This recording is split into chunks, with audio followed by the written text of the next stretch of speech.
When Air Force Sergeant Bart Burns tried to speak publicly about a UFO he encountered, he was confined to quarters and shipped out. They're not going to reward you for reporting an incident like that. Now, for the first time in over 20 years, he tells sightings the whole story. There's nothing I'd ever seen in aviation. Then, the Batzel family has moved 11 times, not because they wanted to, but because they're being stalked by spirits. 3 out of the 4 of us got pushed down the flight of stairs by unseen hands. Can our dreams reveal the future? These women say yes. Exactly a month after I had this dream, Richard had a massive heart attack and died. There are a lot of skeptics in the police force. And in London, those who work with this cop believe he sees crime in a different way.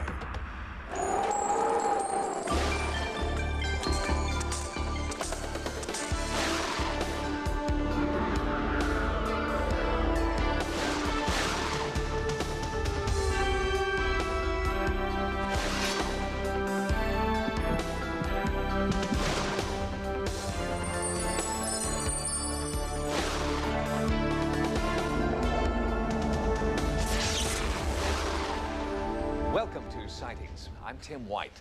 3 Army MPs patrolling Hunter Airfield in 1973 see a UFO streak across the base. It's a significant event, but not just because of what they saw. The Hunter incident marked the last time any active duty military personnel would be allowed to speak freely to the media about their UFO sightings. After Hunter, the Pentagon slammed the door on speaking out.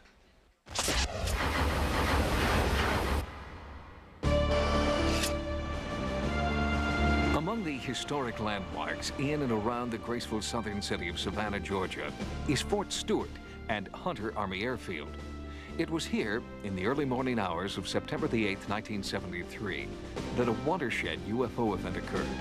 The sighting of a brilliant oval craft by military police patrolmen was to be the first in a series of UFO encounters over a number of military bases throughout the United States. The Hunter event was also significant because it seemed to sound a death knell for the government's open door policy regarding UFOs. It's 2:30 a.m. Specialists 4th Class Bart Burns and Randy Shade are on a routine patrol of the base perimeter. It's easy duty. The base will be closed in just a few weeks and nearly everyone and everything has been shipped out. Suddenly, a bright light catches Sergeant Burns' attention. It hovers just above the treetops, then suddenly dives directly at the MP's car.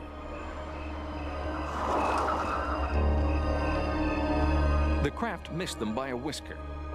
Burns' radio transmission to the base dispatcher was picked up by the local media. Their requests for interviews were quickly granted, and for 2 days, Burns and Shade's close encounter was front-page news. Then, 2 days after the event, the MPs stopped talking. And within 2 weeks, both were transferred to different bases. That only tells me one thing. When they confined these MPs to the base and then shipped them out after the sighting, they were trying to cover that sighting up. Something very spectacular occurred there. Investigator Lawrence Fawcett has been researching reported UFO intrusions at military bases for over 30 years. He has co-written a book on the subject titled The UFO Cover-Up. A former police lieutenant, Fawcett believes Hunter was the first in a series of incidents where vocal military personnel were punished. I've seen this numerous times in other cases where in the beginning the people involved would begin talking only to be shut up later on or shipped out. The government gag should have kept the Hunter UFO safely shrouded in obscurity, but the MPs were not the only people who saw the UFO. Savannah News Press editor Marcus Holland was an eyewitness. He reported seeing an oval craft streak across the sky, emitting red, green, and white light. I've never seen a plane moving at that type speed, and there's just no plane that could fly that fast. I didn't know whether to be scared or not. I just, I said to myself, you know, could this be a UFO? You know, is that what I'm seeing? But I just had no idea. It just flashed across, went down, and went, to me it looked like it went down on the backside of Hunter Field, which would have been perimeter road area. On September 8th, 1973, Jerry Smith and her son Albert, who was 9 years old at the time, were driving home to Savannah when they both saw the UFO. As I was driving, all of a sudden, Albert looked up And I said, what's the matter? And just then the car lit up. Oh, I mean, just bright red iridescent lights just lit the car up. And this thing was hovering over, and the colors were going around, and they were all blending in together, and they were very bright. I never saw anything like this that close, never in my whole life. Newspaper articles, eyewitness accounts, and a few brief government documents obtained through the Freedom of Information Act were all that Lawrence Fawcett could uncover about the Hunter incident during more than 20 years of investigation. Then, in 1995, a sightings researcher made an important discovery. He came across an article in a computer database that led him to former Sergeant Bart Burns. Fawcett had wanted to talk to the long-silent MP for 2 decades, and now, finally, he would get his chance. Burns, now a commercial pilot living in a suburb of Chicago, agreed to a meeting in Savannah. What did you think it was at that time? I had no idea what it was. I didn't have a clue. I mean, I'd never seen anything like it before, so I couldn't even compare it to anything. You know, people don't believe you if you go to tell it. So I really haven't told that story in 20-some years. I just let it go. The first time I even thought about it was when I got a call from you people. With Fawcett and a sightings investigative team, Bart Burns agreed to return to Hunter Army Airfield and retrace his route. This is where we were doing that patrolling that night. We actually were doing just like this. Same direction and everything. Broke right over these treetops right here. And at this point here, I ducked down and Randy swerved off. And we went off the road right back, probably about where that sign is there. Okay. And You were heading in this direction? yeah, this is exactly how, this is this place, this is it. When I got back up and Randy was screaming, whatever, what was that, what was that? We noticed the thing was now down. Senses were pretty well heightened at that point. As a matter of fact, I think I even had to tell Randy to leave his .45 holstered at that point. He didn't know what to do. Nobody really knew what to do. We didn't even know what it was. It was nothing I'd ever seen in aviation. It didn't have wings or propellers or jets. The rate of acceleration was far too rapid, absolutely no noise. And about then, the thing just took off, just gone.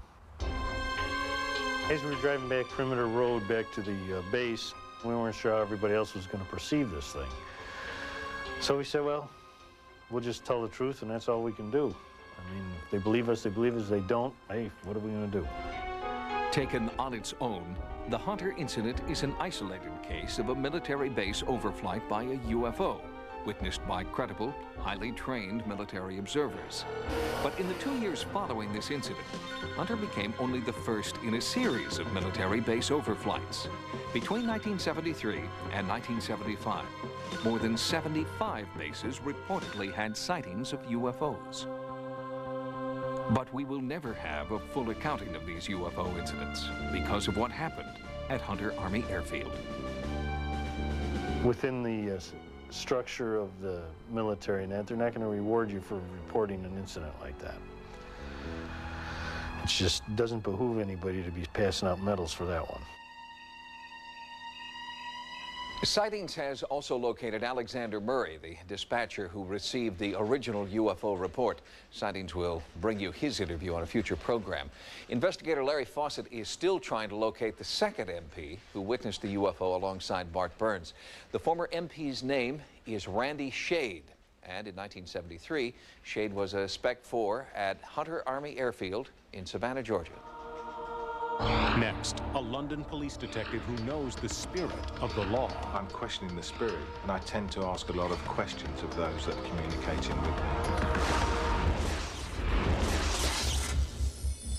me. In Great Britain, psychics have to be licensed and registered.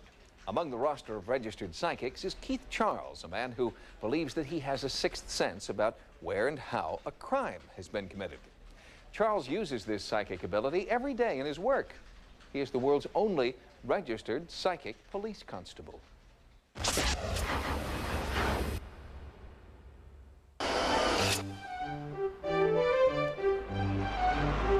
In metropolitan London, Detective Constable Keith Charles is working his beat. With a badge, a notebook, and what he believes is a supernatural gift, Keith Charles solves crimes for his department's Criminal Investigation Division. After hours, he uses those same powers in a completely different setting. It is those that are in the spirit world, in heaven, that hopefully will communicate with me. And I will pass on those messages that they have to you. Since he was 8, Charles has had clairvoyant visions, one which he believes led him to save the life of a drowning friend. He uses his psychic skills in seminars like this one, and on the job, where his uncanny powers of perception were evident the moment he started patrolling the streets of London. People would come up from all over the world and all over the UK, and I would find myself being able to say, I know you, you've got a sister, you've got this, or you live near a church, and they were saying, how do you know this? And I really didn't know, but I was getting information from somewhere. Charles points out that hard work and diligence drive his investigations, but he's not above asking for otherworldly help in some cases. There are times when I will be investigating a crime that I've come to a dead end, and then I will look towards the spirit world and say to them, come on, give me a clue. And sometimes the spirits in Charles's world lead him down a completely unexpected path. It was a few years ago, whilst working in this district, that in this road here, a man was stabbed to death. We formed a murder squad, and I was one of the officers, and we were asked to suggest the names of possible suspects. I linked into Spirit and asked them if they could give me the name of the person responsible, and they did. They gave me the name of Ricky. However, he wasn't responsible for stabbing this man to death, but that same day, he killed a young lady, and later in the week killed another young lady. Respect from fellow officers wasn't automatic. Charles earned their admiration after a series of startling revelations. Detective Inspector Alan Wilson called Charles in on a murder case after 2,000 hours of police work failed to turn up a suspect. Our victim had left the party, had taken a girl to a taxi, had gone to the bank and got some money. None of these details were released yet. Keith knew them somehow. He told us descriptions of people who were in the building. He actually came up with 20 to 25 points, but he came up with information that we'd never released.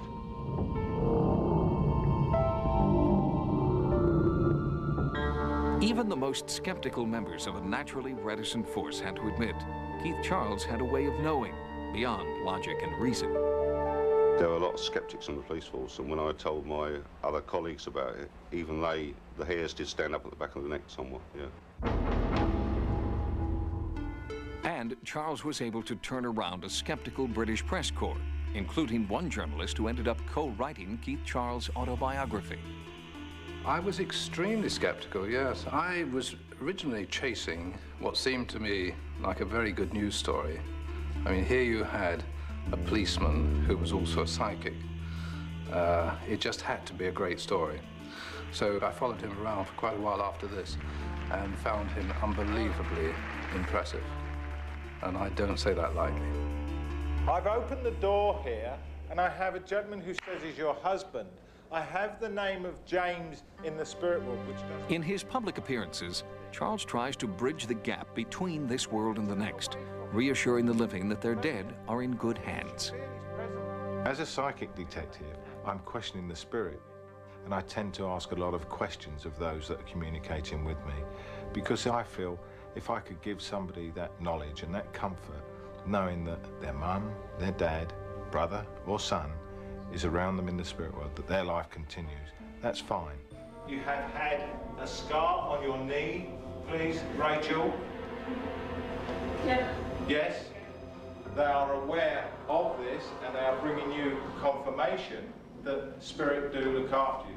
I now have a grandmother that links with you. I have a scar on my knee. I was in a car accident and I've got quite a big scar on my knee, and that's when I realised that it was true and that he was telling the truth. And then when my grandmother came through, I've been waiting for my grandmother to come through and speak to me for a long time. In 1994, Keith Charles's 20-year-old son Matthew was killed suddenly, and Charles says he had a life-changing communication with his son. what I've learned from it is that it makes me more determined as a medium to be as genuine and sincere as you can, because I've lost somebody close to me and I know what it means. And I find it nice and comforting that Matthew can come and help me. He wanted to work with me in the physical, now he's working with me in the spiritual. And I say thank you to him for that, because it's lovely. His life is a balancing act between faith in otherworldly forces and the cold reality of the streets. It's a challenge every day. I enjoy my work as a medium, I enjoy my work as a policeman, and I'm very thankful that I'm able to do both, and that I've been given the opportunity to do both. And I love both of them. In the United States, few police officers will work with psychics, let alone entertain the possibility that they may be psychic themselves. And yet words like blue sense and a cop's intuition are common. Is there really a difference in ability, or is the difference in name only? Next, what you need to know to investigate UFO sightings. And meditation enters the workplace to help the bottom line.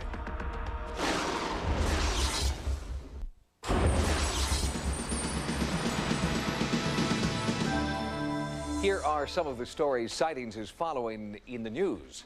MUFON, the Mutual UFO Network, headquartered in Seguin, Texas, has published a new field manual to assist would-be ufologists. The Mutual UFO Network, headquartered in Seguin, Texas, is home to the largest grassroots organization in the world devoted to the study of UFOs. The driving force behind the organization is its legion of volunteer field investigators. At the present time, we have over 1,000 field investigators that go out and interview people that have had sightings, obtain the data, the facts, any material evidence, and so forth. Every MUFON investigator is given a field investigator's manual, a step-by-step guide designed to help them document UFO sightings in their area. The guide offers practical advice about interviewing eyewitnesses and how to determine a UFO's dimensions and trajectory. David Spencer is MUFON's Deputy Director of Investigations. I'm trying to put out a method that people can train themselves, that people can train others in investigating.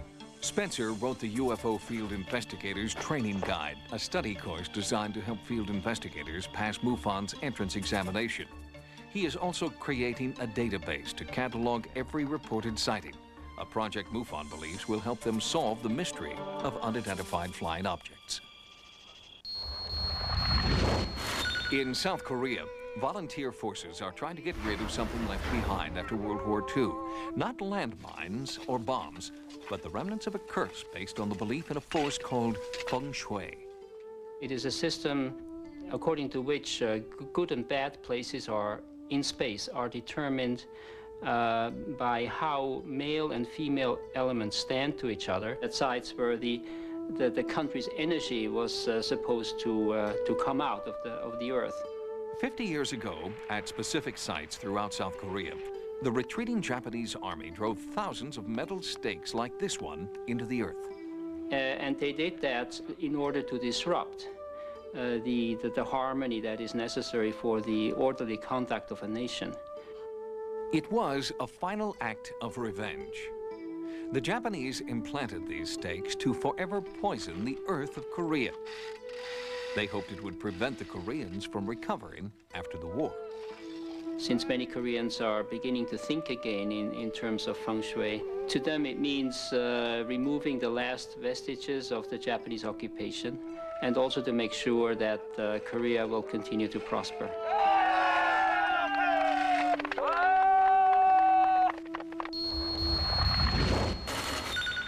In Pacific Palisades, California, Toby and Fred Weissman are the co-directors of the Maharishi Vedic School and Transcendental Meditation Program. Both have been trained by Maharishi Mahesh Yogi, who introduced Transcendental Meditation, or TM, to the West 35 years ago. Now, TM is being taught to major corporations all over the world. The analogy we use is that a wise gardener doesn't water every leaf on the tree. Instead, he waters the root, and then all aspects of the tree flourish. In Woodland Hills, California, Paul Werland is an engineer and the president of Real Estate Development Service. Werland has practiced Transcendental Meditation for 20 years. It's probably been my single most effective management tool, in that not only does it create greater focus and capability of solving problems for myself personally, but because I pay my employees to meditate on company time, I find that it creates a similar quality in their thinking.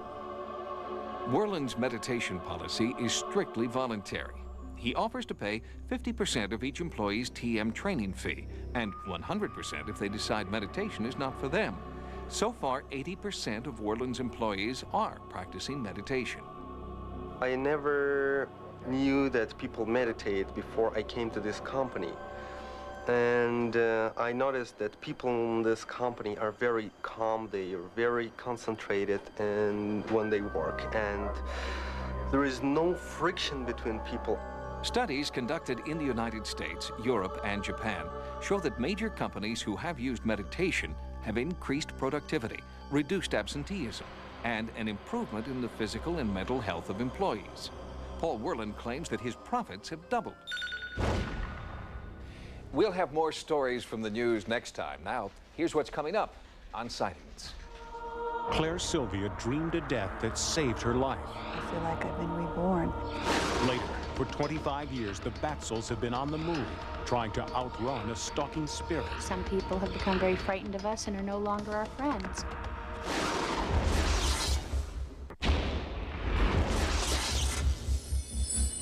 Many researchers who study sleep and dreaming have come to believe that dreams are images created by the brain in random bursts. To ascribe any meaning to these unconnected images is nothing more than a parlor game or an outdated mode of psychoanalysis.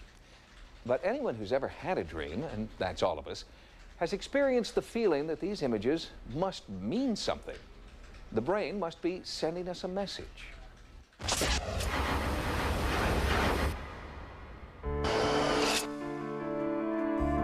I had a dream a couple weeks ago where I was at work and I was naked and I didn't even care. I had a dream that where I was flying and the plane crashed into a large lake. I'm late for an appointment, so I'm going to go by taxi. While sitting there in business clothes, I discover I'm wearing bedroom slippers. We have many, many images while we're asleep, and the brain turns these images into stories. The mind is a traveler, carrying us away to a different place, a different time, bending and reshaping reality. It is the secret world of dreaming. And while science may have discovered how we dream, they still don't know why we dream. We have to realize that dreams are us. They're an expanded dimension of who we are. This is a level of consciousness like none other that everybody has access to. Dreams have been valued for centuries as a source of insight, guidance, and even prophecy. While they sometimes have the power to frighten us, they can also inspire us. Sometimes the ideas and the concepts we have when we are dreaming are just as useful or even better than what we have during wakefulness. Robert Louis Stevenson would go to his dreams for short stories. Dr. Jekyll and Mr. Hyde came to him in a dream. Mozart had dreams about his compositions. Everybody dreams, but some people sleep so heavily they don't get a recall. Therapist Betty Bethards became interested in dreams and their meaning after she herself had a series of prophetic visions following a near-death experience. When you start listening and working with dreams, more and more teachers come to you. And they'll show you exactly what you're doing wrong, but they do it symbolically. If you take your dreams literally, they don't make any sense. But the symbolism does. Carol Bianco sought out Betty Bethards for assistance in interpreting her dreams. Carol had become concerned after her dreams took on ominous overtones that she did not understand. Then one strange dream began taking over her waking hours as well. Carol could not interpret the connection between the key images in the dream, her deceased sister and brother-in-law, and her boyfriend Richard. Dream happened over at my sister and brother-in-law's house, and I was looking out at the property below when I spotted Richard, the man that I loved and had been living with for 8 years. And I thought to myself, that's funny, what's he doing there? And so I followed him with my eyes, and I thought, well, I'll go open the front door and greet him. So I opened the front door, and instead, Stella and Bill drove up in this big white pickup truck. Exactly a month after I had this dream, Richard had a massive heart attack and died. When I remembered that dream, Rich had been in the dream and had gone out of sight, and that Stella and Bill, ironically, had come in a pickup truck. They came to pick him up. Precognitive dreams are very much of a puzzle. We really don't know how this happens. Perhaps somebody gets information during the day that they don't recognize or realize. Does the sleeping brain somehow know and understand things the waking mind does not? Claire Sylvia says yes. In 1983, she was diagnosed with a usually fatal disease, primary pulmonary hypertension. Before the heart-lung transplant that would save her life, Claire had a prophetic dream. The one dream that I had, which really puzzled me, was I had to drink 4 glasses of milk a day, and that really puzzled me. And it wasn't until after the transplant, when I started taking my anti-rejection medicine, cyclosporin, that they would give it to me in 4 little cups of milk. After her transplant, Claire's waking hours were filled with unusual thoughts she did not understand. After a few days in the intensive care, they asked me the very profound question of, now that you've had this, what do you want more than anything? And what came from me was, I'd die for a beer right now. And I was startled as they were, because I didn't know where that came from. I'm not a beer drinker. After her release from the hospital, the bizarre, inexplicable cravings intensified. The first thing I did when I got into my car was find a Kentucky Fried Chicken place to get chicken nuggets. This is something I ordinarily don't do. I didn't even think about it. Then Claire had a dream that told her why she was having thoughts that were not her own. One of the first dreams that I had about 6 months after the transplant was of a young man that I was friendly with, and I was about to leave him to join some kind of performing group, and I turned around to come back to him and say goodbye to him, and as we came together, we kissed, and I felt like I inhaled him into me. When I awakened from the dream, I felt exhilarated, and I felt that it was the deepest breath that I had ever taken, and that this must have been my donor in my dream, whom I knew in my dream to be Tim. The only information Claire had received about her donor was that he was an 18-year-old who had died in a motorcycle crash. The name Tim was only a dream. It wasn't until over a year later, when I had met my donor family, and we were talking about me feeling that I was living with the presence of another, that we were talking about the foods and the likes and dislikes, that I was changing, and they told me about Tim and the fact that one of his favorite foods was chicken nuggets, and they were on him in his motorcycle jacket the day he was killed, and they had to pull them out. It is the uncanny intersection of the dream world and the real world that compels many to believe that there is more to dreaming than mere electrical impulse or chemical reaction. The dream state is just one of many levels that's available to us. So if we can learn to use it and to integrate the insight, we will feel that our lives have more meaning, more direction, and we will certainly have a greater understanding. Nearly everyone dreams, but not everyone remembers what they dream. If you'd like to improve your ability to recall dreams, Betty Bethard suggests sleeping with a pad and pencil beside your bed. Expecting to remember often triggers an actual memory. Next, psychic Peter James contacts the spirits that have stalked a family for 25 years. I'm not afraid of you. You don't belong here anymore.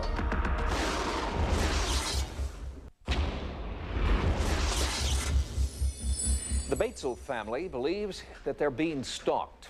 For 25 years, the stalker has followed them from house to house, invading their personal lives and disrupting their daily routine. State police won't investigate. Neither will the FBI, because the stalker that the Batesels describe is not a man or a woman. It's a ghost.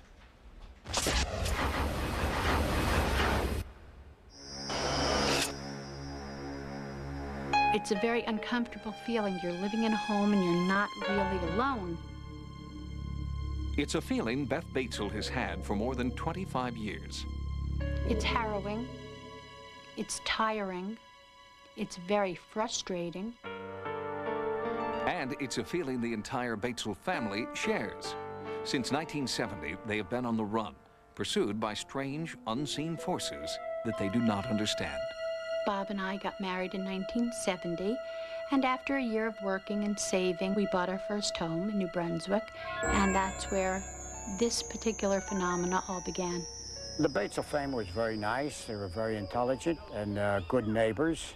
And according to the Rutgers University students who live there now, the Batesels' first home is not haunted. I've never felt any strange feelings like anybody's watching me or anything. I never have any problem being alone in the house. But it was quite a different story when this unassuming duplex was occupied by Beth and Bob Batesel. At first we thought it was each other pulling tricks on each other, things being moved, lights being left on. We were beyond skeptical. Where if someone told us we heard noises upstairs, we would have said, sure you did, you know.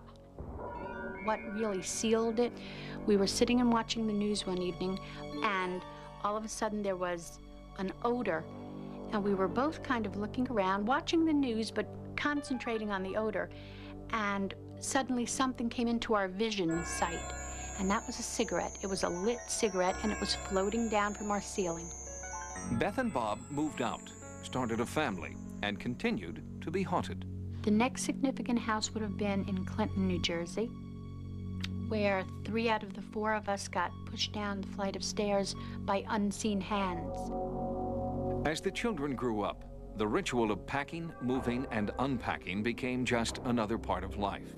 As a family, they have lived in 11 different houses throughout the state of New Jersey.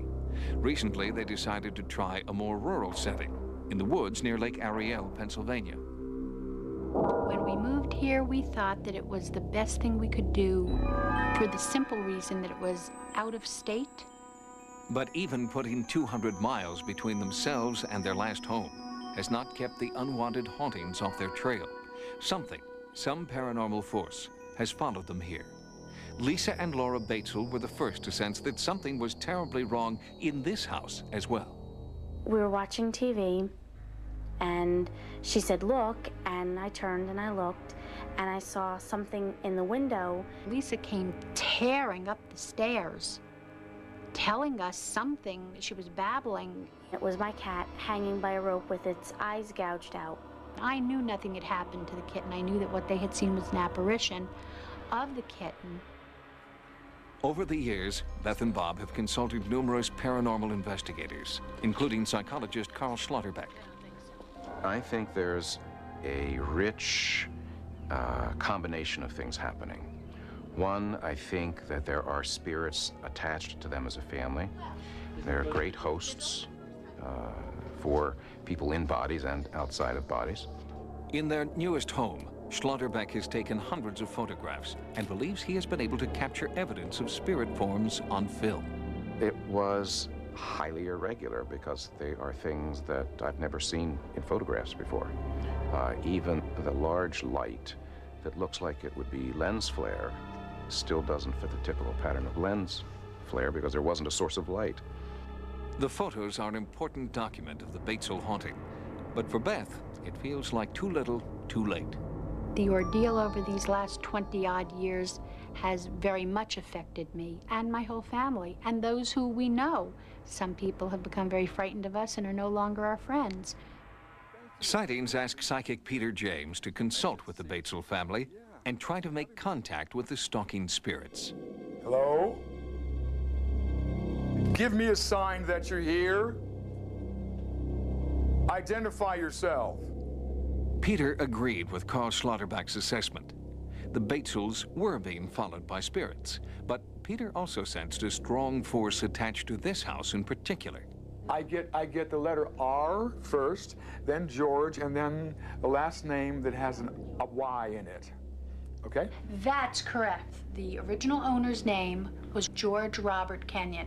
Did he die tragically? Did he die abruptly? Yes, he did. He got killed by a train in 1937. Who's here? Identify yourself. From what I got, just a brief glimpse of the female, it reminded me of you for just a quick moment. There was a particular time when Bob saw an entity that looked like me and thought it was me because it was clothed in something that I happened to be wearing at the time. I feel two females, one being a child, the other an adult, and I felt a lot of sadness from the child entity. And in the room where the bunk beds are in the basement, I felt a lot of sadness. I wanted to cry, and I wanted to be held, and I heard that music box, and I kept calling for Daddy, Daddy. And just a few hours after Peter James's emotional connection with the spirit of an unknown child, a thin, eerie wail was heard, as if the spirit had perhaps felt the connection too. Roughly speaking, it's Is that Mommy? Dad.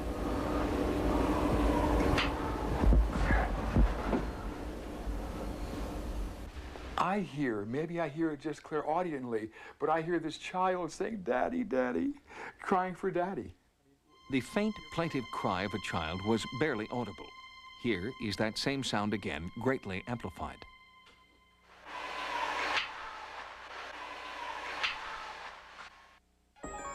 Take it easy.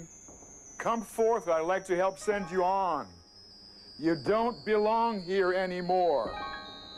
That night, Peter claimed to make contact with both of the spirits, and he came to believe that Beth Batesel is a kind of spirit magnet, unwillingly attracting lost souls. I think Beth is being stalked.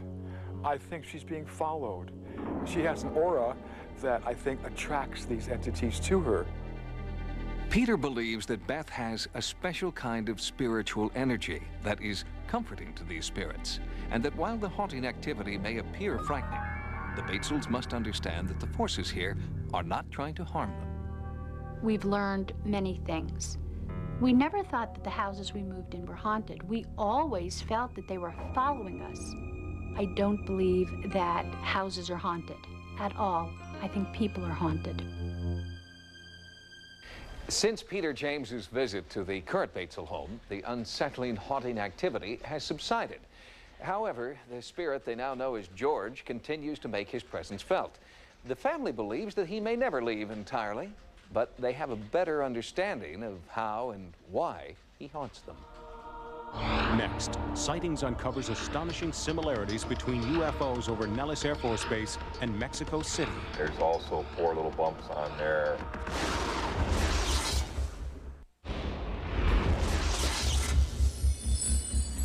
Recently, Sightings brought you UFO footage smuggled out of a super-secret military installation in Nevada.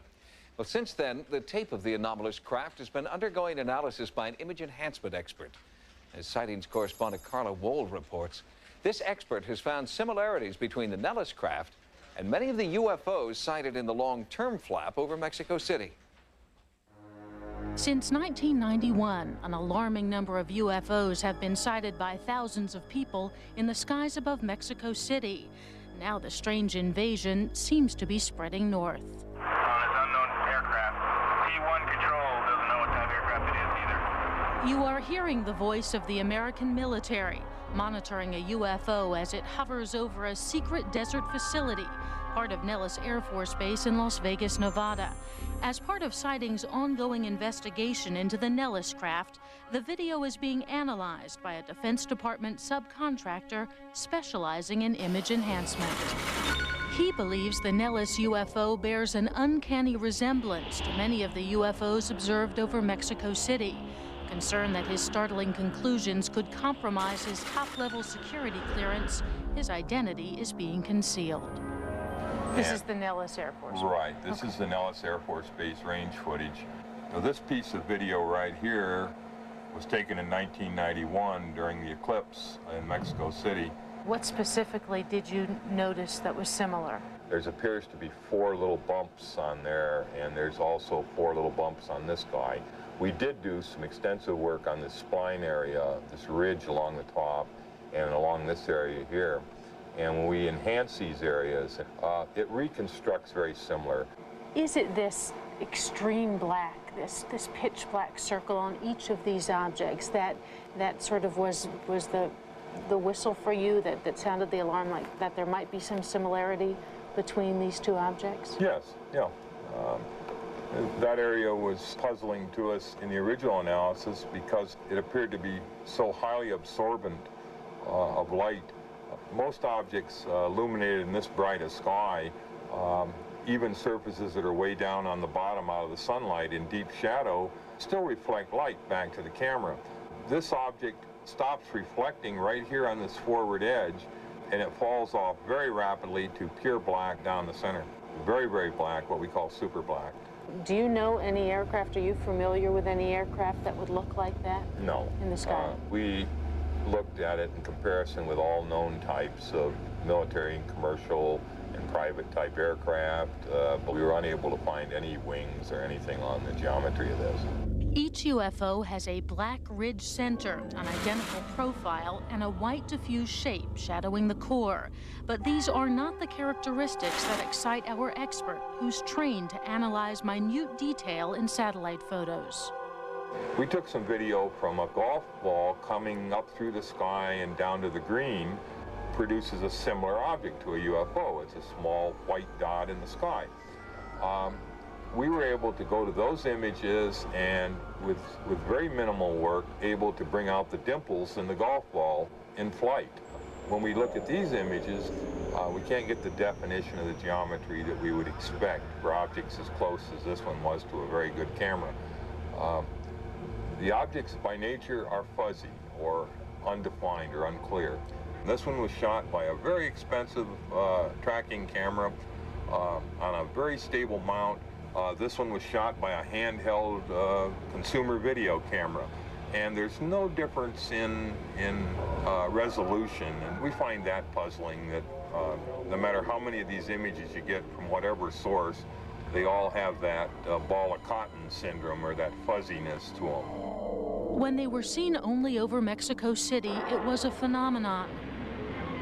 Now that the activity of seemingly identical UFOs has spread into American airspace, it can only be called a trend.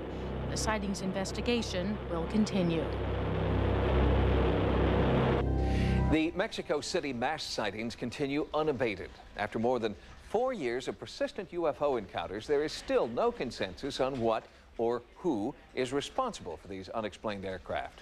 I'll bring you my own report from Mexico City on a future edition of Sightings.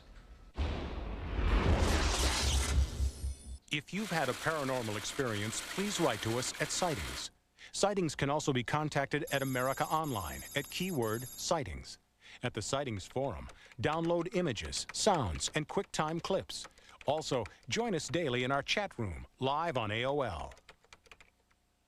Until next time, remember, no mystery is closed to an open mind. For Sightings, I'm Tim White.